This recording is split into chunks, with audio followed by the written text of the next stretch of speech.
ನಮಸ್ಕಾರ ಸ್ನೇಹಿತರೆ, grow Kannada YouTube ಚಾನಲ್ಗೆ ತಮ್ಮೆಲ್ಲರಿಗೂ ಮತ್ತೆ ಸ್ವಾಗತ. ನನ್ನ ಹೆಸರು ನಟರಾಜ್ ಅಂತ.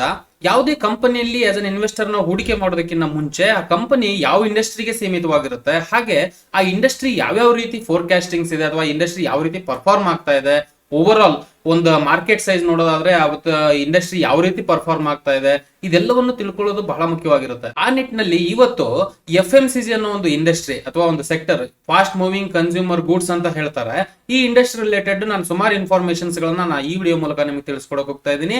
ಹಾಗೆ ಟಾಪ್ 5 ಕಂಪನಿಗಳು ಯಾವ್ದಪ್ಪ ಈ ಒಂದು ಇಂಡಸ್ಟ್ರಿಯಲ್ಲಿ ಇರ್ತಕ್ಕಂಥದ್ದು, ಅದರ ರೀತಿಯಲ್ಲಿ ಯಾವ್ಯಾವ ರೀತಿ ಪರ್ಫಾರ್ಮ್ ಮಾಡ್ತಾ ಇದೆ ಕಂಪನಿಗಳ ಅನ್ನೋ ವಿಷಯನ ಬಹಳ ಇನ್ ಡೀಟೇಲ್ ಆಗಿ ನಾನು ಡಿಸ್ಕಸ್ ಮಾಡಕ್ ಹೋಗ್ತಾ ಇದ್ದೀನಿ. ಇನ್ ಕೇಸ್ ನೀವೇನಾದ್ರೂ ಮೊದಲನೇ ಬಾರಿಗೆ ನಮ್ಮ ವಿಡಿಯೋಸ್ ಗಳನ್ನ ನೋಡ್ತಾ ಇದ್ರೆ ಚಾನಲ್ ನ ಸಬ್ಸ್ಕ್ರೈಬ್ ಮಾಡ್ಕೊಳ್ಳಿ, ಹಾಗೆ ಬೆಲ್ ಐಕಾನ್ ನ ಕ್ಲಿಕ್ ಮಾಡಿ. ನಮ್ಮ ಕಡೆಯಿಂದ ನಿಮಗೆ ರೆಗ್ಯುಲರ್ ಅಪ್ಡೇಟ್ಸ್ ವಿತ್ ಪ್ರಿಯಾರಿಟಿ ಸಿಗಬೇಕು ಅಂದ್ರೆ ವೇಟ್ ಏನಕ್ಕೆ ಮಾಡೋದು, ಸ್ಟಾರ್ಟ್ ಮಾಡೋಣ. Fast moving consumer goods FMCG industry ಏನಿದೆಯೋ ನಮ್ಮ ದೈನಂದಿನ ಜೀವನಕ್ಕೆ ಬಹಳ ಹತ್ತಿರವಾಗಿರುತ್ತೆ. ನಾವು ಯೂಸ್ ಮಾಡ್ತಕ್ಕಂತ ಸುಮಾರು ವಸ್ತುಗಳು ಏನಿದೆಯೋ ಈ ಒಂದು ಇಂಡಸ್ಟ್ರಿ ರಿಲೇಟೆಡ್ ಆಗಿರುತ್ತೆ. ಇವತ್ತಿನ ದಿನ ಇಂಡಿಯಾದಲ್ಲಿ ನೋಡೋದಾದ್ರೆ ಮಾರ್ಕೆಟ್ ಸೈಜ್ ಅಲ್ಲಿ ಈ ಪರ್ಟಿಕ್ಯುಲರ್ ಇಂಡಸ್ಟ್ರಿ 4ನೇ ಸ್ಥಾನದಲ್ಲಿರುತ್ತೆ. ಆಲ್ಮೋಸ್ಟ್ $110 ಬಿಲಿಯನ್ ನಷ್ಟು ಮಾರ್ಕೆಟ್ ಸೈಜ್ ಇರುತ್ತೆ FMCG ಇವತ್ತಿನ ದಿನ ನೋಡೋದಾದ್ರೆ. ಹಾಗೆ ಬರ್ತಕ್ಕಂತ ದಿನಗಳಲ್ಲಿ ಬೈ 2025 ಇದು $220 ಬಿಲಿಯನ್ ವರ್ಗು ಬೆಳೀತಕ್ಕಂತಹ ಒಂದು ಎಕ್ಸ್ಪೆಕ್ಟೇಷನ್ಸ್ ಅಥವಾ ನಿರೀಕ್ಷಣೆ ಈ ಒಂದು ಇಂಡಸ್ಟ್ರಿ ಮೇಲಿರುತ್ತೆ. ಸದ್ಯಕ್ಕೆ ಅರ್ಬನ್ ಅಥವಾ ಪಟ್ಟಣಗಳಿಂದ 55% ಈ ಒಂದು ಇಂಡಸ್ಟ್ರಿಗೆ ಕಾಂಟ್ರಿಬ್ಯೂಷನ್ ಇದ್ರೆ 45% ಅಷ್ಟು ಕಾಂಟ್ರಿಬ್ಯೂಷನ್ ಬಂದು ರೂರಲ್ ಏರಿಯಾಸ್ ಅಥವಾ ಹಳ್ಳಿಗಳ ಕಡೆಯಿಂದನೂ ಕೂಡ ಯೂಸೇಜ್ ಈ ಒಂದು ಪರ್ಟಿಕ್ಯುಲರ್ ಇಂಡಸ್ಟ್ರಿ ರಿಲೇಟೆಡ್ ಇರುತ್ತೆ. ಇದರಿಂದ ನಮ್ಗೆ ಅರ್ಥ ಆಗೋದೇನಪ್ಪಾ ಅಂತ ಅಂದ್ರೆ ಓವರ್ ಆಲ್ ಒಂದು ಇಂಡಸ್ಟ್ರಿ ಏನಿದೆಯೋ ವೆಲ್ ಡೈವರ್ಸಿಫೈಡ್ ಇಂಡಸ್ಟ್ರಿ, ಅಂದ್ರೆ ಸಿಟಿಗಳಲ್ಲೂ ಯೂಸ್ ಮಾಡ್ತಾರೆ ಈ ವಸ್ತುಗಳನ್ನ, ಹಳ್ಳಿಗಳನ್ನು ಕೂಡ ಯೂಸ್ ಮಾಡ್ತಾರೆ ಅನ್ನೋದು ನಮಗೆ ಇಲ್ಲಿ ಅರ್ಥ ಆಗುತ್ತೆ. ಇನ್ನ ಕೆಟಗರಿ ವೈಸ್ ಓವರ್ ಆಲ್ ಏನೇನೆಲ್ಲ ಪ್ರೊಡಕ್ಷನ್ಸ್ ಗಳು ಬರುತ್ತೆ, ಏನೇನೆಲ್ಲ ಪ್ರೊಡಕ್ಟ್ಸ್ ಗಳು ಇರುತ್ತೆ ಒಂದು ಪರ್ಟಿಕ್ಯುಲರ್ ಇಂಡಸ್ಟ್ರಿ ಅಂತ ನೋಡೋದಾದ್ರೆ ನೀವು ಸ್ಕ್ರೀನ್ ಮೇಲೆ ಗಮನಿಸ್ತಾ ಇರಬಹುದು. ಟೋಟಲ್ 3 ಮೇಜರ್ ಕ್ಯಾಟಗರೀಸ್ ಬರುತ್ತೆ FMCG ಇಂಡಸ್ಟ್ರಿ ನೋಡೋದಾದ್ರೆ. Household and personal care, ಇದರಲ್ಲಿ ಈಗ ಓರಲ್ ಕೇರ್ ಇರ್ಬೋದು, ಹೇರ್ ಕೇರ್ ಇರ್ಬೋದು, skin care, cosmetics, hygiene and paper products ಇರ್ಬೋದು, fabric wash, household cleaners. So ಈ ತರ ಇಂದ ಪರ್ಟಿಕ್ಯುಲರ್ ಪ್ರಾಡಕ್ಟ್ಸ್ ಗಳೇನಿದೆಯೋ ಅದು ಹೌಸ್ ಹೋಲ್ಡ್ ಮತ್ತೆ ಪರ್ಸನಲ್ ಕೇರ್ ಸೆಗ್ಮೆಂಟ್ ಅಲ್ಲಿ ಬರುತ್ತೆ. ಓವರ್ ಆಲ್ ಇಂಡಸ್ಟ್ರಿಯಲ್ಲಿ 50% ಅಕೌಂಟ್ ಏನಿದೆಯೋ ಓವರ್ ಆಲ್ 50% ಕಾಂಟ್ರಿಬ್ಯೂಷನ್ ಈ ಒಂದು ಸೆಗ್ಮೆಂಟ್ ಗಳಿಂದ ಆದ್ರೆ, ನೆಕ್ಸ್ಟ್ ಬರ್ತಕ್ಕಂಥದ್ದು ಹೆಲ್ತ್ ಕೇರ್ ಕ್ಯಾಟಗರಿ. ಇವಾಗ ಪೇನ್ ಟ್ಯಾಬ್ಲೆಟ್ಸ್ ಇರ್ಬೋದು, ಪೇನ್ ಬಾಂಬ್ಸ್ ಇರ್ಬೋದು, ಆಂಟಿಸೆಪ್ಟಿಕ್ ಕ್ರೀಮ್ಸ್ ಗಳಿರ್ಬೋದು. ಸೊ ಈ ತರದ್ದೆಲ್ಲ ಹೆಲ್ತ್ ಕೇರ್ ಕ್ಯಾಟಗರಿ ಬರುತ್ತೆ. ಇದರಿಂದ 31% ಕಾಂಟ್ರಿಬ್ಯೂಷನ್ ಓವರ್ ಆಲ್ ಇಂಡಸ್ಟ್ರಿಗೆ ಆಗ್ತಾ ಇರುತ್ತೆ ಹೆಲ್ತ್ ಕೇರ್ ಕ್ಯಾಟಗರಿಯಿಂದ. ಹಾಗೆ ನೆಕ್ಸ್ಟ್ ಬರ್ತಕ್ಕಂಥದ್ದು ಫುಡ್ ಅಂಡ್ ಬಿವರೇಜಸ್. ಇದ್ರ ವೈಸ್ ನೋಡೋದಾದ್ರೆ 19% ಕಾಂಟ್ರಿಬ್ಯೂಷನ್ ಇದೆ ಓವರ್ ಆಲ್ ಇಂಡಸ್ಟ್ರಿಗೆ. ಇದರಲ್ಲಿ ಹೆಲ್ತ್ ಬಿವರೇಜಸ್ ಗಳಿರ್ಬೋದು, ಸ್ಟ್ರಾಪಲ್ಸ್, ಬೇಕರಿ ಪ್ರಾಡಕ್ಟ್ಸ್ ಗಳಿರ್ಬೋದು, ಸ್ನಾಕ್ಸ್, ಚಾಕ್ಲೇಟ್ಸ್, ಈ ತರದ್ದೆಲ್ಲ ಫುಡ್ ಅಂಡ್ ಬಿವರೇಜ್ ಕ್ಯಾಟಗರೀಸ್ ಅಲ್ಲಿ ಬರುತ್ತೆ. ಓವರ್ ಆಲ್ FMCG ನೋಡೋದಾದ್ರೆ 3 ಮೇಜರ್ ಕ್ಯಾಟಗರೀಸ್ ಗಳಿದೆ. ಅದರಿಂದ ಏನೇನೆಲ್ಲ ಕಾಂಟ್ರಿಬ್ಯೂಷನ್ ಇದೆ ಅನ್ನೋದು ನಮ್ಗೆ ಇವಾಗ ಈ ಒಂದು ಸ್ಕ್ರೀನ್ ಮೂಲಕ ಅರ್ಥ ಆಗುತ್ತೆ.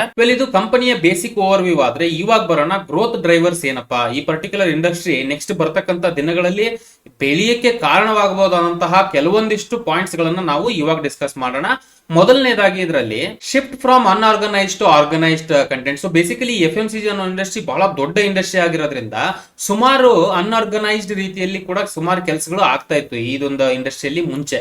ಬಟ್ ಇವಾಗ ಬರ್ತಕ್ಕಂತ ದಿನಗಳಲ್ಲಿ ಜನಗಳ ಬ್ರ್ಯಾಂಡ್ ಕಾನ್ಶಿಯಸ್ ಹಾಗೆ ಹೆಲ್ತ್ ಕಾನ್ಶಿಯಸ್ ಆಗ್ತಾ ಇರೋದ್ರಿಂದ ಆಬ್ವಿಯಸ್ಲಿ ಕಂಪನಿಗಳು ಅವರ ಬ್ರ್ಯಾಂಡ್ ಅನ್ನ ಚೆನ್ನಾಗಿ ರಿಪ್ರೆಸೆಂಟ್ ಮಾಡೋಕೆ ಹಾಗೆ ಅವರ ಕ್ವಾಲಿಟಿನ ಇಂಪ್ರೂವ್ ಮಾಡೋದಕ್ಕೆ ಪ್ರಯತ್ನ ಪಡ್ತಿರ್ತಾರೆ. ಆ ನಿಟ್ಟಿನಲ್ಲಿ ಅನ್ಆರ್ಗನೈಸ್ಡ್ ಆಗಿದ್ದಂತಹ ಒಂದು ಆಪರೇಷನ್ಸ್ ಗಳು ಆರ್ಗನೈಸ್ ಆಗ್ತಾ ಹೋಗ್ತಾ ಇದಾವೆ. ಸೊ ಇದು ಬಹಳನೇ ಇಂಪಾರ್ಟೆಂಟ್ ಆಗಿರುತ್ತೆ. ಎಸ್ಪೆಷಲಿ ಈ ತರ ಅನ್ಆರ್ಗನೈಸ್ಡ್ ಇಂದ ಆರ್ಗನೈಸ್ಡ್ ರೀತಿಯಲ್ಲಿ ಒಂದು ಕಂಪನಿ ಪರ್ಫಾರ್ಮೆನ್ಸ್ ಸ್ಟಾರ್ಟ್ ಮಾಡಿದಾಗ ಆಬ್ವಿಯಸ್ಲಿ ಅವ್ರ ಕಾಸ್ಟ್ ಸೇವಿಂಗ್ಸ್ ಗಳಾಗುತ್ತೆ, ಅದ್ರಲ್ಲಿ ಸುಮಾರು ಬೆನಿಫಿಟ್ಸ್ ಗಳಿರುತ್ತೆ, ಸುಮಾರು ಸೈಡ್ ಬೆನಿಫಿಟ್ಸ್ ಗಳಾಗುತ್ತೆ ಈ ತರದ್ರಿಂದ. ಸೊ ಹಾಗಾಗಿ ಈ ಒಂದು ಪಾಯಿಂಟ್ ಏನಿದೆಯೋ ಇದು ಮೊದಲನೇ ಒಂದು ಗ್ರೋತ್ ಡ್ರೈವರ್ಸ್ ಆಗಿರುತ್ತೆ FMCG ಇಂಡಸ್ಟ್ರಿಗೆ. ಸೆಕೆಂಡ್ ಇಂಪಾರ್ಟೆಂಟ್ ಪಾಯಿಂಟ್ ಬಂದು ರ್ಯಾಪಿಡ್ ಅರ್ಬನೈಸೇಷನ್. ಸೊ ಇವತ್ತಿನ ದಿನ ನಾವು ಆಲ್ರೆಡಿ ನೋಡ್ತಾ ಇರ್ತೀವಿ ಹಳ್ಳಿಗಳಲ್ಲಿ ಹೋದಾಗ, ಇದು 1 ವರ್ಷದಿಂದ ಈ ತರ ಇರ್ಲಿಲ್ಲ, ಇವಾಗ ಇಷ್ಟು ಬೆಳೆದ್ಬಿಟ್ಟಿದೆಲ್ಲ ಅಂತ. ಸೊ ಇದೇನಪ್ಪಾ ಅಂತ ಅಂದ್ರೆ ಈಗ ದೊಡ್ಡ ದೊಡ್ಡ ಸಿಟಿಗಳು ಓಕೆ, ಬಟ್ ಆ ಸಿಟೀಸ್ ನೆಕ್ಸ್ಟ್ ಲೆವೆಲ್ ಅಲ್ಲಿ ಬೆಳವಣಿಗೆ ಏನಿದೆಯೋ ಅದು ಹಳ್ಳಿಗಳಲ್ಲೂ ಕೂಡ ಆಗ್ತಾ ಹೋಗ್ತಾ ಇರುತ್ತೆ. ಇನ್ಫ್ರಾಸ್ಟ್ರಕ್ಚರ್ ಡೆವಲಪ್ಮೆಂಟ್ ಆಗುತ್ತೆ, ಎಜುಕೇಶನಲ್ ಡೆವಲಪ್ಮೆಂಟ್ ಆಗುತ್ತೆ ಹಳ್ಳಿಗಳ ಲೆವೆಲ್ ಅಲ್ಲೂ ಕೂಡ. ಸೊ ಇದು ಈ FMCG ಪ್ರಾಡಕ್ಟ್ಸ್ ಗಳನ್ನ ಯೂಸೇಜ್ ಏನಿದೆಯೋ ಇದನ್ನ ಜಾಸ್ತಿ ಮಾಡ್ತಕ್ಕಂತಹ ಒಂದು ಪಾಸಿಬಿಲಿಟಿಗೆ ಈ ಒಂದು ಪಾಯಿಂಟ್ ಆಡ್ ಆಗುತ್ತೆ. ಸೊ ಇದು ರ್ಯಾಪಿಡ್ ಅರ್ಬನೈಸೇಷನ್ ಅಂತ ಹೇಳ್ತಾರೆ. ಸೊ ಹಳ್ಳಿಗಳೆಲ್ಲ ಪಟ್ಟಣಗಳಾಗ್ತಾ ಹೋಗ್ತಾ ಇರುತ್ತೆ, ಜನಗಳ ಲೈಫ್ ಸ್ಟೈಲ್ ಅದೆಲ್ಲ ಚೇಂಜ್ ಆಗೋದ್ರಿಂದ FMCG ಪ್ರಾಡಕ್ಟ್ಸ್ ಗಳು ಕೂಡ ಕನ್ಸ್ಯೂಮ್ಷನ್ ಇದೆಯೋ ಬರ್ತಕ್ಕಂತಹ ದಿನಗಳಲ್ಲಿ ಜಾಸ್ತಿ ಆಗ್ತಕ್ಕಂತಹ ಒಂದು ಸಾಧ್ಯತೆಗಳಿರುತ್ತೆ ಅಂತ ನಾವಿಲ್ಲಿ ಎಕ್ಸ್ಪೆಕ್ಟೇಷನ್ ಇಟ್ಕೋಬಹುದು. ಸೊ ಈ ನಿಟ್ಟಿನಲ್ಲಿ ಮತ್ತೆ ನೆಕ್ಸ್ಟ್ ಇನ್ನೊಂದು ಪಾಯಿಂಟ್ ನೋಡೋದಾದ್ರೆ scope for high penetration. So basically ಇವರು ಪ್ರಾಡಕ್ಟ್ಸ್ ಗಳು FMCG ರಿಲೇಟೆಡ್ ಪ್ರಾಡಕ್ಟ್ಸ್ ಗಳು ಜನಗಳಿಗೆ ತಲುಪೋದ್ರಲ್ಲಿ ಏನಿದೆಯೋ ಅದು ನೆಕ್ಸ್ಟ್ ಲೆವೆಲ್ ಅಲ್ಲಿ ಜಾಸ್ತಿ ಆಗಕ್ಕೆ ಹೋಗ್ತಾ ಇದೆ ಅನ್ನೋ ಒಂದು ಪಾಸಿಬಿಲಿಟಿ ಇದೆ. ಬಿಕಾಸ್ ರೀಸೆಂಟ್ ದಿನಗಳಲ್ಲಿ ಅಂದ್ರೆ ಫೆಬ್ರವರಿ 2021 ಅಲ್ಲಿ ನೋಡೋದಾದ್ರೆ 39 ಮೆಗಾ ಫುಡ್ ಪ್ರಾಜೆಕ್ಟ್ಸ್ ಗಳು ಈ ಒಂದು ಪರ್ಟಿಕ್ಯುಲರ್ ಇಂಡಸ್ಟ್ರಿ ರಿಲೇಟೆಡ್ ಹೊರಗಡೆ ಬಂದಿದೆ. ಅದರಲ್ಲಿ 22 ಆಲ್ರೆಡಿ ಆಪರೇಷನ್ಸ್ ಅಲ್ಲಿ ಇದ್ರೆ, ಅಂದ್ರೆ 22 ಪ್ಲಾಂಟ್ಸ್ ಗಳು ಆಲ್ರೆಡಿ ಆಪರೇಷನ್ ಅಲ್ಲಿ ಇದ್ರೆ 15 ಇಂಪ್ಲಿಮೆಂಟೇಷನ್ ಸ್ಟೇಜ್ ಅಲ್ಲಿ ಇದೆ, ಇನ್ನು 2 ಬಂದು ಅಪ್ರೂವಲ್ ಸ್ಟೇಜ್ ಅಲ್ಲಿ ಇದೆ. ಸೊ ಇದರಿಂದ ನಮ್ಗೆ ಅರ್ಥ ಆಗುತ್ತೆ ವಾಲ್ಯೂಮ್ಸ್ ಗಳು ಏನಿದೆ FMCG ಪ್ರಾಡಕ್ಟ್ಸ್ ಗಳದು ಬರ್ತಕ್ಕಂತಹ ದಿನಗಳಲ್ಲಿ ಜಾಸ್ತಿ ಆಗುವಂತಹ ಸಾಧ್ಯತೆಗಳಿದೆ. ಹಾಗೆ ಇವರ ಪೆನೆಟ್ರೇಷನ್ ಅಂದ್ರೆ ರೀಚ್ ಲೆವೆಲ್ ಏನಿದೆಯೋ ಜನಗಳಿಗೆ ಹೋಗ್ತಕ್ಕಂತಹ ರೀಚ್ ಅದು ಕೂಡ ಜಾಸ್ತಿ ಆಗೋದಿದೆ ಅನ್ನೋದು ನಮ್ಗೆ ಈ ಒಂದು ಪಾಯಿಂಟ್ ಮೂಲಕ ಅರ್ಥ ಆಗುತ್ತೆ. ಸೊ ಇದು ಕೂಡ ಒಂದು ಗ್ರೋತ್ ಡ್ರೈವರ್ ಆಗಿರುತ್ತೆ ಈ FMCG ಇಂಡಸ್ಟ್ರಿಗೆ. ಸೊ ನೆಕ್ಸ್ಟ್ ಇಂಪಾರ್ಟೆಂಟ್ ಬಂದು ರೂರಲ್ ಕನ್ಸಂಪ್ಷನ್ ಗ್ರೋತ್. ಅಂದ್ರೆ ಈಗ ಹಳ್ಳಿಗಳಲ್ಲಿ FMCG ಪ್ರಾಡಕ್ಟ್ಸ್ ನ ಜಾಸ್ತಿ ಯೂಸ್ ಮಾಡಕ್ ಶುರು ಮಾಡುವಂತಹ ಪಾಸಿಬಿಲಿಟೀಸ್ ಇದೆ. ಈಗ ಆಲ್ರೆಡಿ ಮಾಡ್ತಾ ಇದ್ದಾರೆ, ಹಳ್ಳಿಗಳಲ್ಲೆಲ್ಲ ಬೆಳವಣಿಗೆ ಆಗಿದೆ, ಆಮೇಲೆ ಎಜುಕೇಶನ್ ಕೂಡ ಇಂಪ್ರೂವ್ಮೆಂಟ್ ಆಗಿದೆ, ಲೈಫ್ ಸ್ಟೈಲ್ ಇಂಪ್ರೂವ್ ಆಗಿದೆ ಹಳ್ಳಿಗಳ ಜನಗಳದ್ದು. ಸೊ ಹಾಗಾಗಿ ಈ FMCG ಪ್ರಾಡಕ್ಟ್ಸ್ ಗಳು ಏನಿದೆಯೋ ಹಳ್ಳಿಗಳ ಲೆವೆಲ್ ಅಲ್ಲೂ ಕೂಡ ಕನ್ಸಂಪ್ಷನ್ ಗ್ರೋತ್ ನೆಕ್ಸ್ಟ್ ಬರ್ತಕ್ಕಂಥ ದಿನಗಳಲ್ಲಿ ಜಾಸ್ತಿ ಇದೆ ಅನ್ನೋ ಒಂದು ಎಕ್ಸ್ಪೆಕ್ಟೇಷನ್ ಇದೆ. ಇದು ಕೂಡ ಒಂದು ಗ್ರೋತ್ ಡ್ರೈವರ್ ಆಗಿ ಈ ಒಂದು ಇಂಡಸ್ಟ್ರಿಗೆ ಆಗಿರುತ್ತೆ. ಸೊ ಕೊನೆಯದಾಗಿ ಗ್ರೋತ್ ಡ್ರೈವರ್ ನೋಡೋದಾದ್ರೆ ಈಸಿ ಎಕ್ಸೆಸ್ ಅಂತ ಹೇಳ್ಬೋದು. ಅಂದ್ರೆ ಇವತ್ತಿನ ದಿನಕ್ಕೆ ಇಂಟರ್ನೆಟ್ ಯೂಸೇಜ್ ಏನಿದೆಯೋ, ಸ್ಮಾರ್ಟ್ ಫೋನ್ ಯೂಸೇಜ್, ಎಲ್ಲರ ಹತ್ರನೂ ಸ್ಮಾರ್ಟ್ ಫೋನ್ ಇದೆ, ಇಂಟರ್ನೆಟ್ ಇದೆ. ಅಂದ್ರೆ ಯಾವುದೇ ಒಂದು ಪ್ರಾಡಕ್ಟ್ ಅನ್ನ ಅವ್ರು ತಗೊಳ್ಬೇಕು ಅಥವಾ ಆ ಪ್ರಾಡಕ್ಟ್ ನ ಅವ್ರು ರಿಸೀವ್ ಮಾಡ್ಕೋಬೇಕು ಅಂತ ಅಂದ್ರೆ ಫಿಂಗರ್ ಪಾಯಿಂಟ್ ಅಲ್ಲಿ ಅವರಿಗೆ ಪಾಸಿಬಿಲಿಟಿ ಇದೆ. ಈಗ ಏನು ಅಂದ್ರೆ ಮೊಬೈಲ್ ಇಂದ ಅವ್ರು ಆರ್ಡರ್ ಮಾಡ್ಕೊಳ್ಬಹುದು ಫುಡ್ ರಿಲೇಟೆಡ್, ಅಥವಾ ಯಾವುದೇ ಒಂದು ವಸ್ತು ಬೇಕು ಅಂತಂದ್ರೆ ಮೊಬೈಲ್ ಇಂದಾನೆ ಆನ್ಲೈನ್ ಇಂದಾನೆ ಆರ್ಡರ್ ಮಾಡುವಂತಹ ಪಾಸಿಬಿಲಿಟಿ ಇವತ್ತು ಬೆಳೆದಿರೋದ್ರಿಂದ ಇದು ಕೂಡ ಒಂದು ಗ್ರೋತ್ ಡ್ರೈವರ್ ಆಗಿ ಇಂಡಸ್ಟ್ರಿಗೆ ಕಾರಣವಾಗಬಹುದು ಬರ್ತಕ್ಕಂಥ ದಿನಗಳಲ್ಲಿ. ಹಾಗಾಗಿ ಇದನ್ನು ಕೂಡ ನಾವು ಗ್ರೋತ್ ಡ್ರೈವರ್ ಅಲ್ಲಿ ಈ ಒಂದು ಪರ್ಟಿಕ್ಯುಲರ್ ಪಾಯಿಂಟ್ ನ ಕೂಡ ಕನ್ಸಿಡರ್ ಮಾಡಿದೀವಿ. ವೆಲ್, ಇಂಡಸ್ಟ್ರಿ ಬಗ್ಗೆ ಸುಮಾರು ವಿಷಯಗಳನ್ನ ನಾವು ಇಲ್ಲಿಗೂ ಅರ್ಥ ಮಾಡ್ಕೊಂಡ್ವಿ. ಇವಾಗ ನೆಕ್ಸ್ಟ್ ಸ್ಟೇಜ್ ಹೋಗೋಣ. ಈ ವಿಡಿಯೋದು ಏನಪ್ಪಾ ಅಂದ್ರೆ ನಾನು ಆಲ್ರೆಡಿ ಹೇಳಿದೆ ಟಾಪ್ 5 ಕಂಪನಿಗಳ ಬಗ್ಗೆ ನಾನು ಡಿಸ್ಕಸ್ ಮಾಡಕ್ ಹೋಗ್ತಾ ಇದ್ದೀನಿ ಅಂತ. ಇನ್ ಟರ್ಮ್ಸ್ ಆಫ್ ಮಾರ್ಕೆಟ್ ಕ್ಯಾಪಿಟಲೈಸೇಷನ್ ಅಂದ್ರೆ ಓವರ್ ಆಲ್ ಕಂಪನಿ ವ್ಯಾಲ್ಯೂ ನೋಡೋದಾದ್ರೆ 5 ಟಾಪ್ ಕಂಪನಿಗಳನ್ನ ನಾವು ಇಲ್ಲಿ ತಗೊಳ್ತಾ ಇದೀವಿ. ಅದರಲ್ಲಿ ಮೊದಲನೇದಾಗಿ ಹಿಂದೂಸ್ತಾನ್ ಯೂನಿಲಿವರ್ ಲಿಮಿಟೆಡ್. ಆಲ್ಮೋಸ್ಟ್ ನಾವು ಯೂಸ್ ಮಾಡ್ತಕ್ಕಂತ ಪ್ರಾಡಕ್ಟ್ ಅಲ್ಲಿ ಈ ಕಂಪನಿ ಈಗ ಒಂದು 10 ಮನೆಗಳಂತ ತಗೊಂಡ್ರೆ 9 ಮನೆಗಳಲ್ಲಿ ಅಟ್ಲೀಸ್ಟ್ ಒಂದು ಪ್ರಾಡಕ್ಟ್ ಆದ್ರೂ ಇವರ ಪ್ರಾಡಕ್ಟ್ ಗಳನ್ನ ಯೂಸ್ ಮಾಡ್ತಾನೆ ಇರ್ತಾರೆ. ಆ ನಿಟ್ಟಿನಲ್ಲಿ ಬಹಳ ಒಂದು ದೊಡ್ಡ ಕಂಪನಿ ಆಗಿರುತ್ತೆ ಹಿಂದೂಸ್ತಾನ್ ಯೂನಿಲಿವರ್ ಲಿಮಿಟೆಡ್ ಅನ್ನೋದು. ಸೊ ಈ ಕಂಪನಿ ವೈಸ್ ನೋಡೋದಾದ್ರೆ ಏನೇನೆಲ್ಲ ಇನ್ಫಾರ್ಮೇಶನ್ ಸಿಗುತ್ತೆ ಅಂತ ನೋಡೋದಾದ್ರೆ ನೀವು ಸ್ಕ್ರೀನ್ ಮೇಲೆ ನೋಡ್ತಾ ಇರ್ಬೋದು. ಇವಾಗ ಹಿಂದೂಸ್ತಾನ್ ಯೂನಿಲಿವರ್ ಲಿಮಿಟೆಡ್ ಏನಿದೆಯೋ 5th ಲಾರ್ಜೆಸ್ಟ್ ಇಂಡಿಯನ್ ಕಂಪನಿ ಆಗಿರುತ್ತೆ. ಮಾರ್ಕೆಟ್ ಕ್ಯಾಪಿಟಲೈಸೇಷನ್ ವೈಸ್ ನೋಡೋದಾದ್ರೆ ಆಲ್ಮೋಸ್ಟ್ 66 ಬಿಲಿಯನ್ಸ್ ನಷ್ಟು ಈ ಒಂದು ಪರ್ಟಿಕ್ಯುಲರ್ ಕಂಪನಿಯ ಮಾರ್ಕೆಟ್ ಕ್ಯಾಪ್ ಇರುತ್ತೆ. ಹಾಗೆ ನಾನು ಆಲ್ರೆಡಿ ಹೇಳಿರೋ ಪ್ರಕಾರ ಈ ಕಂಪನಿ ಹೇಳ್ಕೊಳ್ಳುತ್ತೆ ಒಂದು 10 ಹೌಸ್ ನ ನೋಡಿದ್ರೆ, ಒಂದು 10 ಮನೆಗಳನ್ನ ನೋಡಕ್ ಹೋದ್ರೆ ನಾವು ಆಲ್ಮೋಸ್ಟ್ 9 ಮನೆಗಳಲ್ಲಿ ಒಂದು ಪ್ರಾಡಕ್ಟ್ ನಾದ್ರೂ ಈ ಒಂದು ಕಂಪನಿ ಪ್ರಾಡಕ್ಟ್ ಗಳನ್ನ ಯೂಸ್ ಮಾಡ್ತಾ ಇರ್ತಾರೆ ಅಂತ. ಅಂದ್ರೆ ಇವರ ರೀಚ್ ಏನಿದೆಯೋ ಬಹಳ ಒಂದು ದೊಡ್ಡ ಮಟ್ಟಿಗಿದೆ, ಜಾಸ್ತಿ ಜನಕ್ಕೆ ರೀಚ್ ಆಗಿದ್ದಾರೆ ಅನ್ನೋದು ನಮ್ಗೆ ಇಲ್ಲಿ ಅರ್ಥ ಆಗುತ್ತೆ. ಓವರ್ ಆಲ್ 130+ ಅಂದ್ರೆ 130 ವರ್ಷಕ್ಕಿಂತ ಜಾಸ್ತಿ ಒಂದು ಹಿಸ್ಟ್ರಿಯನ್ನ ಹೊಂದಿರುತ್ತೆ. ಓವರ್ ಆಲ್ ಅದರದ್ದು ಡೀಟೇಲ್ಸ್ ನ ನೋಡೋದಾದ್ರೆ ಒಂದು ಮೈಲ್ ಸ್ಟೋನ್ ಯಾವ ರೀತಿ ನಡ್ಕೊಂಡು ಬಂದಿದೆ ಕಂಪನಿ ಅಂತ ನೋಡೋದಾದ್ರೆ ನೀವು ಸ್ಕ್ರೀನ್ ಮೇಲೆ ಗಮನಿಸ್ತಾ ಇರಬಹುದು. ನಾವು ಕೊಟ್ಟಿದ್ದೀವಿ ಇಲ್ಲಿ ಡೀಟೇಲ್ಸ್ ಅನ್ನ. 1888 ಅಲ್ಲಿ ಈ ಒಂದು ಕಂಪನಿ ತನ್ನ ಆಪರೇಷನ್ಸ್ ನ ಸ್ಟಾರ್ಟ್ ಮಾಡುತ್ತೆ. ಅದಾದ್ಮೇಲೆ ಯಾವ್ಯಾವ ರೀತಿ ಬೆಳ್ಕೊಂಡು ಬಂತು. Unilever sets up subsidiary in India 1931 ನಲ್ಲಿ, 1956 ಅಲ್ಲಿ ಒಂದು ಸ್ಟೆಪ್ ನ ತಗೊಳುತ್ತೆ. ಈಗ ಓವರ್ ಆಲ್ ಬೈ 2020 ನೋಡೋದಾದ್ರೆ one of the biggest company ಆಗಿರುತ್ತೆ. ತುಂಬಾ ಒಂದು ಏರಿಳಿತಗಳನ್ನ ಕಂಡಿರುವಂತಹ ಕಂಪನಿ, ಬಹಳ ಒಂದು ಎಕ್ಸ್ಪೀರಿಯನ್ಸ್ ಇರತಕ್ಕಂತಹ ಒಂದು ಕಂಪನಿ ಅಂತ ನಾವು ತಿಳ್ಕೋಬಹುದು ಇದರ ಮೂಲಕ. ಇನ್ನೊಂದು ವಿಶೇಷವಾಗಿರತಕ್ಕಂತಹ ಒಂದು ವಿಷಯ ಏನಪ್ಪಾ ಅಂದ್ರೆ ಈ ಕಂಪನಿ ಪ್ರಾಡಕ್ಟ್ಸ್ ಗಳದು ಆಲ್ಮೋಸ್ಟ್ ಮೆಜಾರಿಟಿ ಕ್ಯಾಟಗರಿ ವೈಸ್ ನೋಡಿದಾಗ ಪ್ರಾಡಕ್ಟ್ಸ್ ಗಳನ್ನ ಆಲ್ಮೋಸ್ಟ್ ನಂಬರ್ 1 ಕ್ಯಾಟಗರಿಲಿ ಅಂದ್ರೆ ನಂಬರ್ 1 ಪೊಸಿಷನ್ ಅಲ್ಲಿ ಈ ಒಂದು ಪರ್ಟಿಕ್ಯುಲರ್ ಪ್ರಾಡಕ್ಟ್ಸ್ ಗಳಿರುತ್ತೆ. ಲೀಡರ್ಶಿಪ್ ನ ಆ ಲೆವೆಲ್ ಮೇಂಟೈನ್ ಮಾಡ್ಕೊಂಡ್ ಬಂದಿರುತ್ತೆ ಕಂಪನಿ ಅಂತ ನಮ್ಗೆ ಗೊತ್ತಾಗುತ್ತೆ. ನೀವು ಸ್ಕ್ರೀನ್ ಮೇಲೆ ಗಮನಿಸ್ತಾ ಇರಬಹುದು. ಸ್ಕಿನ್ ಕ್ಲೆನ್ಸಿಂಗ್ ಅಲ್ಲಿ ನಂಬರ್ 1 ಪೊಸಿಷನ್ ಅಲ್ಲಿ ಇದೆ ಕಂಪನಿ. ಸ್ಕಿನ್ ಕೇರ್ ಪ್ರಾಡಕ್ಟ್ಸ್ ಗಳಲ್ಲಿ ನಂಬರ್ 1 ಅಲ್ಲಿ ಇದೆ. ಹೇರ್ ಕೇರ್ ಅಲ್ಲಿ ನಂಬರ್ 1, ಫ್ಯಾಬ್ರಿಕ್ ವಾಶ್ ನಂಬರ್ 1 ಅಲ್ಲಿ ಇದೆ. ಹೌಸ್ ಹೋಲ್ಡ್, ಟೀ, ಆಮೇಲೆ ಹೆಲ್ತ್ ಅಂಡ್ ಫುಡ್ ಡ್ರಿಂಕ್ಸ್ ಅಂತ ನೋಡೋದಾದ್ರೆ ಕೆಚಪ್ ನಾವೆಲ್ಲರೂ ಕೇಳಿರ್ತೀವಿ, ಯೂಸ್ ಮಾಡ್ತಾನೆ ಇರ್ತೀವಿ ಕೆಚಪ್ ಎಲ್ಲ. ಈ ತರ ಇಂಡಸ್ಟ್ರಿಯಲ್ಲಿ ನಂಬರ್ 1 ಪೊಸಿಷನ್ ಅಲ್ಲಿ ಈ ಕಂಪನಿಯ ಪ್ರಾಡಕ್ಟ್ಸ್ ಗಳು ಇರೋದನ್ನ ನಾವು ಇಲ್ಲಿ ಗಮನಿಸಬಹುದು. ಇವ್ರ ಲೀಡರ್ಶಿಪ್ ಈ ತರ ಇದೆ ಅಂತ ನಮ್ಗೆ ಇಲ್ಲಿ ಗೊತ್ತಾಗುತ್ತೆ. ವೆಲ್, ಇದು ಕಂಪನಿಯ ಬೇಸಿಕ್ ಇನ್ಫಾರ್ಮೇಶನ್. ಕಂಪನಿ ಯಾವ ರೀತಿ ವರ್ಕ್ ಮಾಡ್ತಾ ಇದೆ ಅಂತ ನಾವು ಅರ್ಥ ಮಾಡ್ಕೊಂಡ್ವಿ. ಇವಾಗ ಇಂಪಾರ್ಟೆಂಟ್ ಪಾಯಿಂಟ್ ಏನಪ್ಪಾ ಅಂದ್ರೆ ಈ ಕಂಪನಿಯ ಫಿನಾನ್ಷಿಯಲ್ ಮೆಟ್ರಿಕ್ಸ್ ಗಳು ಅಥವಾ ಫಿನಾನ್ಷಿಯಲ್ ಪರ್ಫಾರ್ಮೆನ್ಸ್ ಯಾವ ರೀತಿ ಅಂತ ನೋಡೋದಾದ್ರೆ ನೀವು ಸ್ಕ್ರೀನ್ ಮೇಲೆ ಗಮನಿಸ್ತಾ ಇರಬಹುದು. ಲಾಸ್ಟ್ 10 ವರ್ಷದ ಸೇಲ್ಸ್ CAGR ಅಥವಾ ಕಾಂಪೌಂಡೆಡ್ ರಿಟರ್ನ್ ನೋಡೋದಾದ್ರೆ ಇನ್ ಟರ್ಮ್ಸ್ ಆಫ್ ದ ಸೇಲ್ಸ್ 9% ಇರುತ್ತೆ. 10 ವರ್ಷದ ಪ್ರಾಫಿಟ್ CAGR ಅಂದ್ರೆ ಪ್ರಾಫಿಟ್ ವೈಸ್ ಎಷ್ಟು ಕಾಂಪೌಂಡೆಡ್ ರಿಟರ್ನ್ ತಗೊಂಡಿದೆ ಅಂತಂದ್ರೆ 15% ಕಾಂಪೌಂಡೆಡ್ ಇರುತ್ತೆ ಇನ್ terms of the profit CAGR. ಹಾಗೆ ಪ್ರೈಸ್ ಟು ಅರ್ನಿಂಗ್ ಬಂದು 67 ಆಗಿರುತ್ತೆ ಕಂಪನಿದು. ಇದರಲ್ಲಿ ಓವರ್ ಆಲ್ ಲಾಸ್ಟ್ 10 ಇಯರ್ ಅಲ್ಲಿ ಸ್ಟಾಕ್ ಪ್ರೈಸ್ CAGR ಅಂದ್ರೆ ಒಂದು ಇನ್ವೆಸ್ಟರ್ಸ್ ಗೆ ಇದೇ ಒಂದು ಪರ್ಟಿಕ್ಯುಲರ್ ಕಂಪನಿಯಿಂದ ಎಷ್ಟು ರಿಟರ್ನ್ ಬಂದಿದೆ ಅಂತ ನೋಡೋದಾದ್ರೆ 22% CAGR ಅಲ್ಲಿ ಇನ್ವೆಸ್ಟರ್ಸ್ ಗೆ ರಿಟರ್ನ್ ತಂದ್ಕೊಟ್ಟಿರುತ್ತೆ ಕಳೆದ 10 ವರ್ಷದಲ್ಲಿ. ಹಾಗೆ ಇನ್ನೊಂದು ಇಂಪಾರ್ಟೆಂಟ್ ಇನ್ಫಾರ್ಮೇಶನ್ ಇಲ್ಲಿ ROE ಲಿವರ್ಸ್ ಅಂತ ಬರುತ್ತೆ. ಇದರಲ್ಲಿ ನೆಟ್ ಮಾರ್ಜಿನ್ ವೈಸ್ ನೋಡೋದಾದ್ರೆ ಮಾರ್ಚ್ 2019 ಅಲ್ಲಿ 15% ಇದ್ದಂತದ್ದು ಮಾರ್ಚ್ 21 ಅಷ್ಟೊತ್ತಿಗೆ 17% ಆಗಿರೋದನ್ನ ಗಮನಿಸಬಹುದು. ಸ್ಲೈಟ್ ಗ್ರೋತ್ ಇದೆ ನೆಟ್ ಮಾರ್ಜಿನ್ಸ್ ಅಲ್ಲಿ. ಹಾಗೆ ಅಸೆಟ್ ಟರ್ನ್ ಓವರ್ ಬಂದು 2.11 ಇದ್ದಂತದ್ದು 0.68 ಆಗಿರೋದನ್ನ ಗಮನಿಸಬಹುದು ನಾವಿಲ್ಲಿ. ಫಿನಾನ್ಷಿಯಲ್ ಲಿವರೇಜ್ ಏನಿದೆಯೋ 2.46 ಇದ್ದಂತದ್ದು 2.46 ಆಗೇನೆ ಉಳ್ಕೊಂಡಿದೆ. There is no change in the financial leverage. ಕೊನೆಯದಾಗಿ ರಿಟರ್ನ್ ಆನ್ ಈಕ್ವಿಟಿ ನೋಡೋದಾದ್ರೆ ಬಹಳ ಇಂಪಾರ್ಟೆಂಟ್ ಪಾಯಿಂಟ್ ಇದು.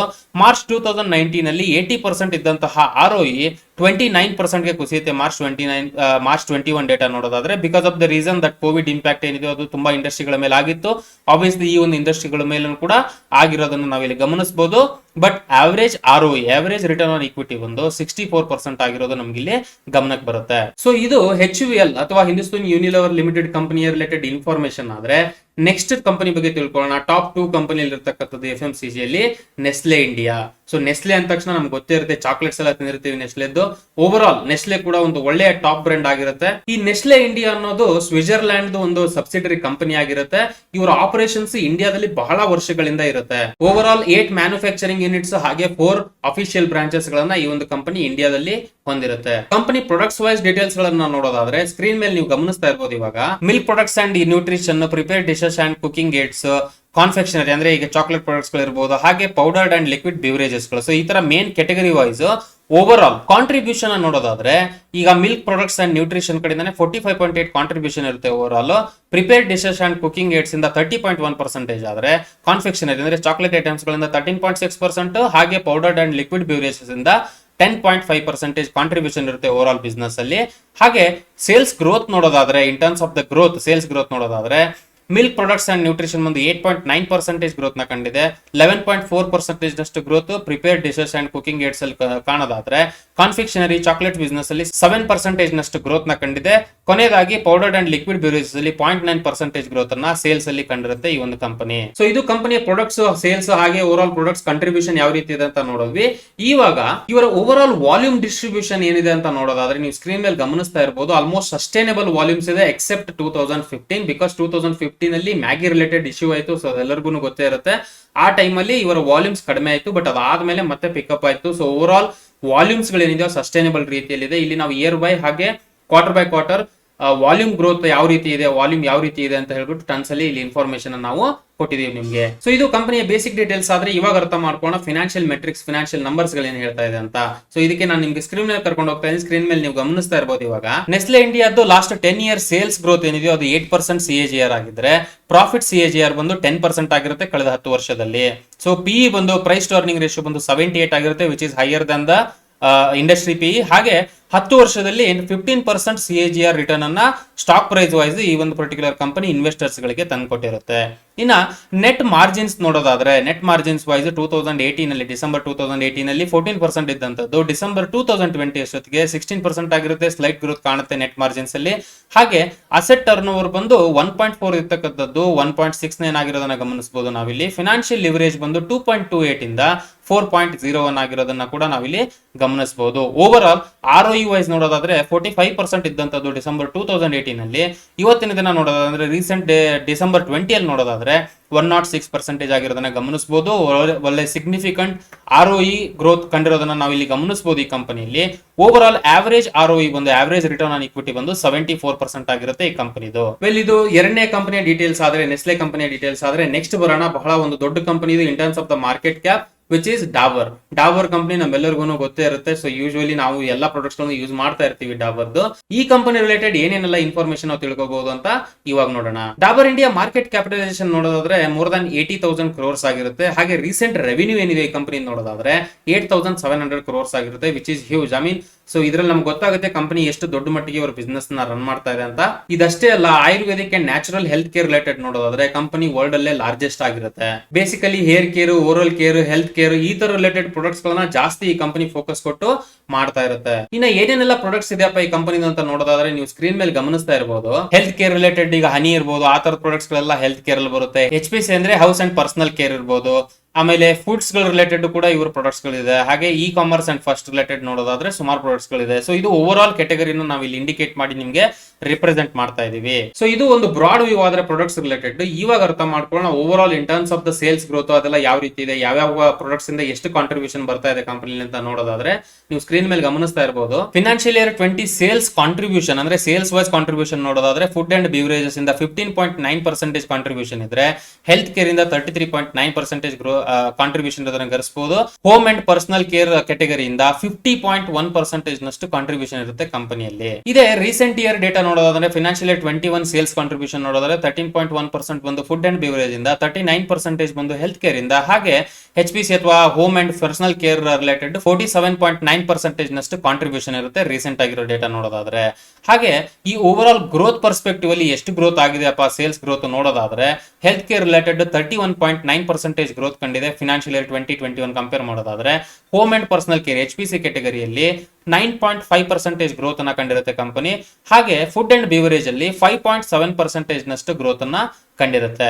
ಇದು ಕಂಪನಿಯ ಬೇಸಿಕ್ ಡೀಟೇಲ್ಸ್. ಆದ್ರೆ ಇವಾಗ ಮೂವ್ ಆಗೋಣ ಫಿನಾನ್ಷಿಯಲ್ ಮೆಟ್ರಿಕ್ಸ್ ಗಳು ಏನ್ ಹೇಳುತ್ತೆ ಕಂಪನಿದು ಅಂತ.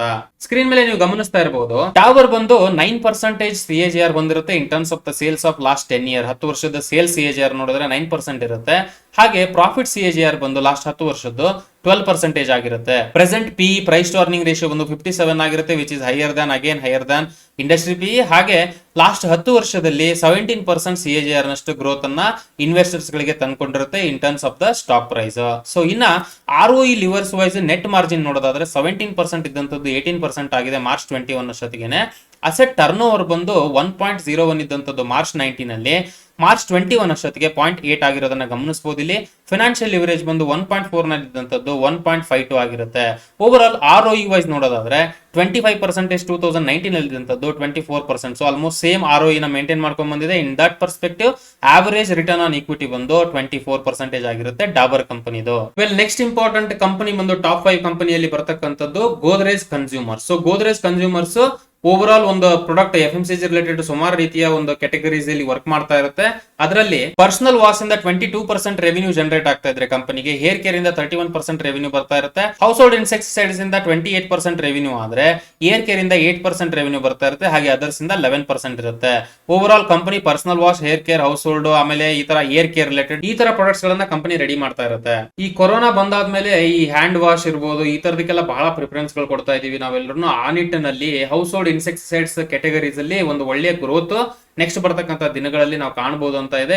ಈ ತರ ರಿಲೇಟೆಡ್ ಪ್ರಾಡಕ್ಟ್ಸ್ ಗಳನ್ನ ಈ ಕಂಪನಿ ಬೇರೆ ಬೇರೆ ಕಂಟ್ರೀಸ್ ಗಳಿಗೆ ಕೊಡ್ತಾ ಇರುತ್ತೆ. ನೀವು ಸ್ಕ್ರೀನ್ ಮೇಲೆ ಗಮನಿಸ್ತಾ ಇರೋ ಪ್ರಕಾರ ಇಂಡಿಯಾ, ಇಂಡೋನೇಷಿಯಾ, ಅರ್ಜೆಂಟೈನಾ ಈ ತರ ಬೇರೆ ಬೇರೆ ಕಂಟ್ರೀಸ್ ಗಳಲ್ಲೂ ಕೂಡ ಈ ಒಂದು ಪ್ರಾಡಕ್ಟ್ಸ್ ಗಳ ಯೂಸೇಜ್ ಇರೋದನ್ನ ನಾವು ಇಲ್ಲಿ ಗಮನಿಸಬಹುದು. ಸೊ ಇದು ಕಂಪನಿಯ ಬೇಸಿಕ್ ಇನ್ಫಾರ್ಮೇಶನ್. ಆದ್ರೆ ಇವಾಗ ಅರ್ಥ ಮಾಡ್ಕೊಳ್ಳೋಣ ಫಿನಾನ್ಷಿಯಲ್ ಮೆಟ್ರಿಕ್ಸ್ ಗಳು ಏನೇನ್ ಹೇಳ್ತಾ ಇದೆ ಅಂತ. ಸೊ ನೀವು ಸ್ಕ್ರೀನ್ ಮೇಲೆ ಗಮನಿಸ್ತಾ ಇರಬಹುದು, ಗೋದ್ರೇಜ್ ಕನ್ಸ್ಯೂಮರ್ದು ಲಾಸ್ಟ್ 10 ವರ್ಷದ CAGR ಬಂದು 12% ಆಗಿದ್ರೆ ಪ್ರಾಫಿಟ್ CAGR ಲಾಸ್ಟ್ 10 ವರ್ಷದ್ದು 14% 14% ಆಗಿರುತ್ತೆ. ಪ್ರೆಸೆಂಟ್ PE ಬಂದು 49 ಆಗಿರುತ್ತೆ ಈ ಕಂಪನಿದು ಪ್ರೈಸ್ ಟು ಅರ್ನಿಂಗ್ ರೇಷಿಯೋ. ಹಾಗೆ 19% CAGR ಅನ್ನ ಇನ್ವೆಸ್ಟರ್ಸ್ ಗಳಿಗೆ ತಂದುಕೊಟ್ಟಿರುತ್ತೆ ಕಳೆದ 10 ವರ್ಷದಲ್ಲಿ in terms of the stock price. ಹಾಗೆ ROE ಲಿವರ್ಸ್ ಗಳನ್ನ ನೋಡೋದಾದ್ರೆ ನೆಟ್ ಮಾರ್ಜಿನ್ ಬಂದು 23% ಇದ್ದಂತದ್ದು 16% ಆಗುತ್ತೆ ಮಾರ್ಚ್ 19 ಇಂದ ಮಾರ್ಚ್ 21 ಅಷ್ಟೊತ್ತಿಗೆ. ಹಾಗೆ ಅಸೆಟ್ ಟರ್ನ್ ಓವರ್ ನೋಡೋದಾದ್ರೆ 0.73 ಇಂದ 0.77 ಆಗಿರುತ್ತೆ. ಫಿನಾನ್ಷಿಯಲ್ ಲಿವರೇಜ್ ಬಂದು 2.08 ಇದ್ದಂತದ್ದು ಮಾರ್ಚ್ 19 ಅಲ್ಲಿ 1.65 ಆಗಿರುತ್ತೆ ಮಾರ್ಚ್ 21 ಅಷ್ಟೊತ್ತಿಗೆ. ಓವರ್ ಆಲ್ ROE ವೈಸ್ ನೋಡಿದ್ರೆ ಸ್ವಲ್ಪ ಡಿಗ್ರೋತ್ ಆಗಿರೋದನ್ನ ಗಮನಿಸಬಹುದು. ಇಲ್ಲಿ ROE ಬಂದು ಕಡಿಮೆ ಆಗಿರೋದನ್ನ ಗಮನಿಸಬಹುದು. 35% ಇದ್ದಂತಹ ROE ಬಂದು ಮಾರ್ಚ್ 19 ಅಲ್ಲಿ ಮಾರ್ಚ್ 21 ಅಷ್ಟೊತ್ತಿಗೆ 20% ಆಗಿರುತ್ತೆ. Over all average return on equity ಬಂದು ಈ ಕಂಪನಿದು 25% ಆಗಿರೋದನ್ನ ನಾವಿಲ್ಲಿ ಗಮನಿಸಬಹುದು. ಸೊ ಇದು ಗೋದ್ರೇಜ್ ಕನ್ಸ್ಯೂಮರ್ಸ್ ಬಗ್ಗೆ ರಿಲೇಟೆಡ್ ಇನ್ಫಾರ್ಮೇಶನ್. ಆದ್ರೆ ಕೊನೆಯದಾಗಿ ಬರ್ತಕ್ಕಂತಹ ಒಂದು ಕಂಪನಿ ಬಂದು ಬ್ರಿಟಾನಿಯಾ ಇಂಡಸ್ಟ್ರೀಸ್. ನಾವೆಲ್ಲರೂ ಕೇಳೇ ಇರ್ತೀವಿ ಬಿಸ್ಕೆಟ್ ಅಂತ ಅಂದ್ರೆ ಬ್ರಿಟಾನಿಯಾ ಬಿಸ್ಕೆಟ್ ಅಂದ್ರೆ ಗುಡ್ ಡೇ ಅದೆಲ್ಲ ಬ್ರಿಟಾನಿಯಾದ್ದೇ ಆಗಿರುತ್ತೆ. ಸೊ ಆ ಒಂದು ಪರ್ಟಿಕ್ಯುಲರ್ ಬ್ರ್ಯಾಂಡ್ ನಾವೆಲ್ಲ ರೆಗ್ಯುಲರ್ ಆಗಿ ಯೂಸ್ ಮಾಡ್ತಾ ಇರ್ತೀವಿ. ಇವಾಗ ಅರ್ಥ ಮಾಡ್ಕೊಂಡ ಕಂಪನಿ ರಿಲೇಟೆಡ್ ಏನೇನೆಲ್ಲ ಇನ್ಫಾರ್ಮೇಶನ್ ನಮ್ಗೆ ಸಿಗುತ್ತೆ ಇಲ್ಲಿ ಅಂತ. First of all Britannia industry ಅನ್ನೋದು ತುಂಬಾ ಒಂದು ಹಳೆಯ ಕಂಪನಿ ಆಗಿರುತ್ತೆ. ಮೋರ್ ದನ್ 100 ಇಯರ್ಸ್ ಎಕ್ಸ್ಪೀರಿಯನ್ಸ್ ಇರುತ್ತೆ ಈ ಕಂಪನಿಗೆ. ಹಾಗೆ ರೀಸೆಂಟ್ ಆನ್ಯುವಲ್ ರೆವಿನ್ಯೂ ನೋಡೋದಾದ್ರೆ ಮೋರ್ ದನ್ 9,000 crores ರೆವಿನ್ಯೂ ನ ಈ ಕಂಪನಿ ಹೊಂದಿರುತ್ತೆ. ಇನ್ ಟರ್ಮ್ಸ್ ಆಫ್ ದಟ್ ನಮ್ಗೆ ಅರ್ಥ ಆಗುತ್ತೆ ಕಂಪನಿ ಒಂದು ದೊಡ್ಡ ಮಟ್ಟಿಗೆ ಬೆಳೆದಿರತಕ್ಕ ಒಂದು ಕಂಪನಿ ಆಗಿರುತ್ತೆ ಇಲ್ಲಿ ಅಂತ. Good day, tiger, nutri choice ಹಾಗೆ ಈ ತರ ಸುಮಾರು ಪ್ರಾಡಕ್ಟ್ಸ್ ಗಳು ನಾವು ಯೂಸ್ ಮಾಡ್ತಕ್ಕಂತಹ ದೊಡ್ಡ ದೊಡ್ಡ ಪ್ರಾಡಕ್ಟ್ಸ್ ಗಳು ಏನಿದೆಯೋ ಬ್ರಾಂಡೆಡ್ ಪ್ರಾಡಕ್ಟ್ಸ್ ಗಳು ಅದು ಇದೇ ಕಂಪನಿದ ಆಗಿರುತ್ತೆ. ಈ ತರ ಪ್ರಾಡಕ್ಟ್ಸ್ ಗಳನ್ನ ಮೇನ್ ಆಗಿ ಕಂಪನಿ ಒಂದು ಫುಡ್ ಅಂಡ್ ಬಿವರೇಜ್ ರಿಲೇಟೆಡ್ ಸುಮಾರು ವರ್ಕ್ ಮಾಡ್ತಾ ಇರೋದನ್ನ ನಾವಿಲ್ಲಿ ಗಮನಿಸಬಹುದು. ಇನ್ನ ಈ ಕಂಪನಿಯ ಫಿನಾನ್ಷಿಯಲ್ ಮೆಟ್ರಿಕ್ಸ್ ಅಥವಾ ಫಿನಾನ್ಷಿಯಲ್ ನಂಬರ್ಸ್ ವೈಸ್ ನೋಡೋದಾದ್ರೆ ನೀವು ಸ್ಕ್ರೀನ್ ಮೇಲೆ ಗಮನಿಸ್ತಾ ಇರಬಹುದು, ಬ್ರಿಟಾನಿಯಾ ಕಳೆದ 10 ವರ್ಷದಲ್ಲಿ 11% ಸೇಲ್ಸ್ CAGR ಹೊಂದಿದ್ರೆ 30% ಪ್ರಾಫಿಟ್ CAGR ನ ಹೊಂದಿರುತ್ತೆ ಕಳೆದ 10 ವರ್ಷದಲ್ಲಿ. ಹಾಗೆ present PE price to earning ratio ಬಂದು 46 ಆಗಿದ್ರೆ ಕಳೆದ 10 ವರ್ಷದಲ್ಲಿ 32% ರಿಟರ್ನ್ CAGR ರಿಟರ್ನ್ ಅನ್ನ ಸ್ಟಾಕ್ ಇನ್ವೆಸ್ಟರ್ಸ್ ಗಳಿಗೆ ತಂದುಕೊಟ್ಟಿರುತ್ತೆ ಈ company in terms of the stock price. ಹಾಗೆ ROE ಲಿವರ್ಸ್ ಗಳನ್ನ ನೋಡೋದಾದ್ರೆ ಮಾರ್ಚ್ 2019 ಅಲ್ಲಿ ನೆಟ್ ಮಾರ್ಜಿನ್ 10% ಆಗಿದ್ದಂತದ್ದು ಮಾರ್ಚ್ 21 ಅಷ್ಟೊತ್ತಿಗೆ 14% ಆಗಿರುತ್ತೆ. ಅಸೆಟ್ ಟರ್ನ್ ಓವರ್ ಬಂದು 1.77 ಇಂದ 1.64 ಆಗಿರೋದನ್ನ ನೋಡಬಹುದು. ಇಲ್ಲಿ ನಾವು ಫಿನಾನ್ಷಿಯಲ್ ಲಿವರೇಜ್ ಬಂದು 1.63 ಇದ್ದಂತದ್ದು 2.01 ಆಗಿರುತ್ತೆ ಮಾರ್ಚ್ 21 ಅಷ್ಟೊತ್ತಿಗೆ. Over all return on equity ನೋಡೋದಾದ್ರೆ 30% ಇದ್ದಂತಹ ROE ಮಾರ್ಚ್ 19 ಅಲ್ಲಿ 47% ROE ಆಗಿರೋದನ್ನ ಗಮನಿಸಬಹುದು ಮಾರ್ಚ್ 2021 ಅಲ್ಲಿ. ಇನ್ ಟರ್ಮ್ಸ್ ಆಫ್ ದಟ್ ROE ಒಂದು ಸಿಗ್ನಿಫಿಕೆಂಟ್ ಗ್ರೋತ್ ಕಂಡಿದೆ ಕಳೆದ 3 ವರ್ಷದ ಫಿನಾನ್ಷಿಯಲ್ ಇಯರ್ ಅಲ್ಲಿ ನೋಡೋದಾದ್ರೆ. Over all average return on equity ಬಂದು ಈ ಕಂಪನಿದು 37% ಆಗಿರುತ್ತೆ. ಇಲ್ಲಿವರೆಗೂ ಸುಮಾರು ವಿಷಯಗಳನ್ನ ನಾವು ಫಾಸ್ಟ್ ಮೂವಿಂಗ್ ಕನ್ಸ್ಯೂಮರ್ ಗೂಡ್ಸ್ ಅಥವಾ FMCG ಇಂಡಸ್ಟ್ರಿ ಬಗ್ಗೆ ಅರ್ಥ ಮಾಡ್ಕೊಂಡ್ವಿ. ಇಂಡಸ್ಟ್ರಿ ಓವರ್ ವ್ಯೂ ಏನು, ಗ್ರೋತ್ ಡ್ರೈವರ್ಸ್ ಗಳೇನು, ಹಾಗೆ ಕಂಪನಿ ಬರ್ತಕ್ಕಂತ ಟಾಪ್ 5 ಕಂಪನಿಗಳು ಯಾವುದು ಇನ್ terms of the market capitalisation, ಅಷ್ಟೇ ಅಲ್ಲ ಕಂಪನಿಯ ಇನ್ಫಾರ್ಮೇಶನ್ಸ್ ಗಳನ್ನ ಬಹಳ ಇನ್ ಡೀಟೇಲ್ ಆಗಿ ನಾನು ನಿಮಗೆ ಈ ವಿಡಿಯೋ ಮೂಲಕ ತಿಳಿಸ್ಕೊಟ್ಟಿದ್ದೀನಿ. ನಾನು ಕೊಟ್ಟಿರ್ತಕ್ಕಂತಹ ಮಾಹಿತಿ ಇಲ್ಲಿವರೆಗೂ ಎಜುಕೇಶನಲ್ ಪರ್ಪಸ್ ಗೆ ಮಾತ್ರ. ಇದನ್ನ ದಯವಿಟ್ಟು ಬೈಸಲ್ ರೆಕಮೆಂಡೇಶನ್ಸ್ ಅಂತ ಕನ್ಸಿಡರ್ ಮಾಡಕ್ ಹೋಗ್ಬೇಡಿ. ಯಾವುದೇ ಇನ್ವೆಸ್ಟ್ಮೆಂಟ್ ಡಿಸಿಷನ್ಸ್ ತಗೊಳ್ಳೋದಕ್ಕಿಂತ ಮುಂಚೆ ಪ್ರಾಪರ್ ಆಗಿ ಅನಲೈಸ್ ಮಾಡಿ ರಿಸರ್ಚ್ ಮಾಡಿ ಡಿಸಿಷನ್ ತಗೊಳ್ತಕ್ಕದ್ದು. Because stock market investments are subject to market risk. ನಾನು ಇಲ್ಲಿವರೆಗೂ ಕೊಟ್ಟಿರೋ ಮಾಹಿತಿ ನಿಮ್ಮೆಲ್ಲರಿಗೂ ಯೂಸ್ ಆಗಿದೆ, ಹಾಗೆ ನೀವು ಇದನ್ನ ಪ್ರಾಪರ್ ಆಗಿ ಯೂಸ್ ಮಾಡ್ಕೊಳ್ತೀರಾ ಅನ್ನೋ ಒಂದು ನಂಬಿಕೆ ನನಗಿದೆ. ಈ ವಿಡಿಯೋ ಇಷ್ಟ ಆದಲ್ಲಿ ಲೈಕ್ ಮಾಡಿ, ಹಾಗೆ ನಿಮ್ಗೆ ಏನೋ ಕ್ವಶನ್ಸ್ ಗಳಿದ್ರೆ ಕಮೆಂಟ್ ಮೂಲಕ ನಮಗೆ ತಿಳಿಸಿ. ಇಂಪಾರ್ಟೆಂಟ್ ಆಗಿ ವಿಡಿಯೋಸ್ ನ ನಿಮ್ಗೆ ಗೊತ್ತಿರುವಂತಹ ಫ್ರೆಂಡ್ಸ್ ಗಳಿಗೆ, ಫ್ಯಾಮಿಲೀಸ್ ಅಲ್ಲಿ ಯಾರ್ಯಾರಿಗೆ ಈ ತರ ಸ್ಟಾಕ್ ಮಾರ್ಕೆಟ್ ತಿಳ್ಕೋಬೇಕು ಅಂತ ಇರ್ತಾರೋ ಅವ್ರಿಗೆ ಈ ವಿಡಿಯೋಸ್ ಗಳನ್ನ ಶೇರ್ ಮಾಡಿ ಅಂತ ಹೇಳ್ತಾ ಈ ವಿಡಿಯೋನ ನಾನು ಇಲ್ಲಿಗೆ ಮುಗಿಸ್ತಾ ಇದ್ದೀನಿ. ಮತ್ತೆ ನಿಮ್ಗೆ ನೆಕ್ಸ್ಟ್ ವಿಡಿಯೋದಲ್ಲಿ ಸಿಗ್ತೀನಿ. ಅಲ್ಲಿವರೆಗೂ ಜೈ ಹಿಂದ್.